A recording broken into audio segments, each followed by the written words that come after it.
Good morning, this is Kellaland on the Go with all you need to know in news and weather as you start your day. Sioux Falls Fire Rescue rushed to battle a house fire Sunday afternoon. A viewer captured the flames as crews worked to the scene in western Sioux Falls around 3 p.m. The fire was brought under control in about 20 minutes. A 9-year-old girl has died after a UTV crash northwest of Pierce Saturday afternoon. The Department of Public Safety says a 37-year-old driver was attempting to turn around on a road when the vehicle rolled.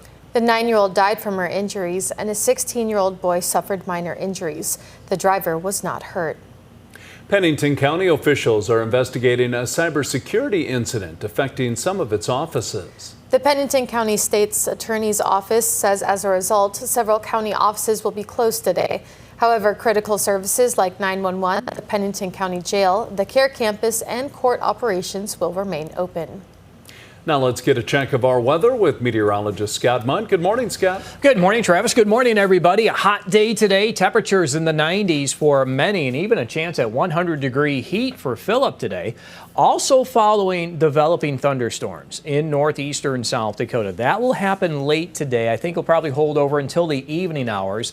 And then we'll see if those do hold together as they move southeast, maybe over southeastern Kettleland during the overnight. Something worth watching. And Brian will have more details on your forecast coming up. Thank you, Scott. More than 100 homeowners in northwest Iowa are getting a sigh of relief. FEMA has set aside over $22 million to acquire flood-damaged homes in Rock Valley, Iowa. The buyout stems from the historic flooding that hit the town in the summer of 2024. The city manager says he's been waiting more than 2 years for this news. Everybody in town knows somebody that's life is on hold, and they're paying mortgages on houses they don't live in, and the financial burden that is created for people. Just knowing that now it's been approved, we'll go through the process, we'll get the property acquired, they'll get money to move on. It's just a great relief. Once the houses are demolished and removed, the city will utilize the land as open space. Fireworks lit up the skies across Kettleland Saturday night as people celebrated America's 250th birthday. On Sunday, many people spent the day cleaning up after the festivities. One T resident says she's encouraged to see neighbors taking the time to clean up after the holiday. If you drive around the neighborhoods, you'll see them all stacked at the end of the driveways and people out sweeping them up and, yeah, we do a good job here, which is important to keep the environment healthy and just our community looking nice. To clean up safely, wait until used fireworks have completely cooled, then soak them in water before throwing them away. In addition to the demand for fireworks, the 4th of July weekend brings another need: blood donations. Blood banks say the days leading up to and after the 4th of July are when hospitals need blood the most. More travel can mean more emergencies. It's also why donations the following week are critical. Mondays are very important for us because then we start rebuilding over what we lost over the weekend. So it's a constant cycle. We get a bunch of blood on and then it gets used and then we have to start getting more again.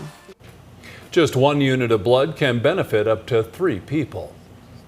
That's a look at some of our top stories. Now let's get another Check Your Weather with meteorologist Brian Karstens. Brian? All right, watching that weather forecast, we've got, of course, a hot day today, humidity out there, and we do have a frontal system that's moving in. So we've got a marginal risk of severe weather in the green.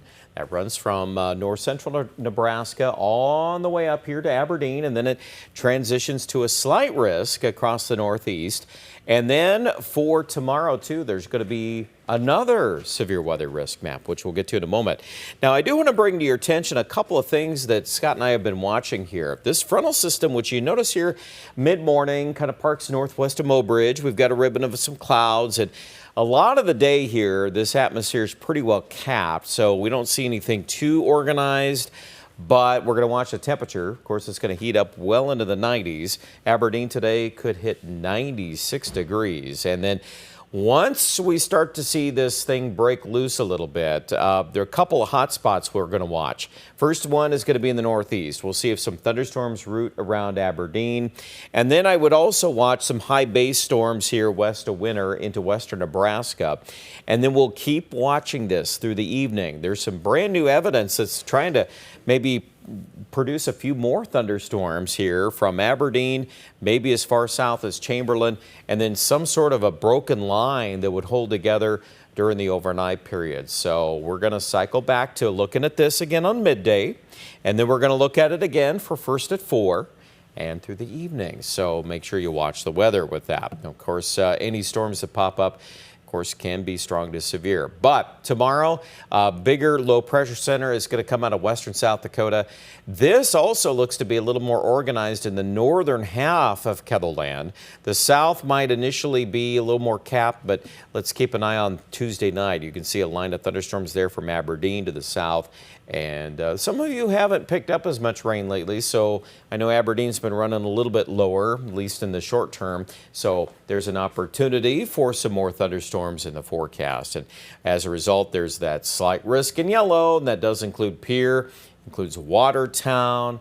Sioux Falls right now is in the marginal risk, but things can always change a little bit there too. And Wednesday too, that drapery of a marginal risk covers much of southern and southeastern Kettleland. So that's kind of a window that's going to open up here for some thunderstorms. We do see those 90s today. The heat, though, will tend to slide the other direction by the end of the week. Sioux Falls, though, tomorrow, 94. That's a hot one. And then, of course, any storms around Tuesday night into Wednesday we'll watch. We do see the weekend beginning to heat up again. There's a lot more support behind some upper level ridging and some more widespread heat in the Midwest. We'll see how much of that takes root. Right now, we've got Aberdeen positioned in the low to mid 90s for the weekend. Overnight lows, of course, will come back up too. So enjoy your brief cooling here Wednesday and Thursday. Pierre in central South Dakota, we've got 94 tomorrow, 87 then on Wednesday. And then look at that end of the forecast, just plain hot with highs near 100. And we do see more 100s building in western South Dakota. So we're going to dry out too over parts of that period of time. Check out much more details on the weather forecast online at kettleland.com.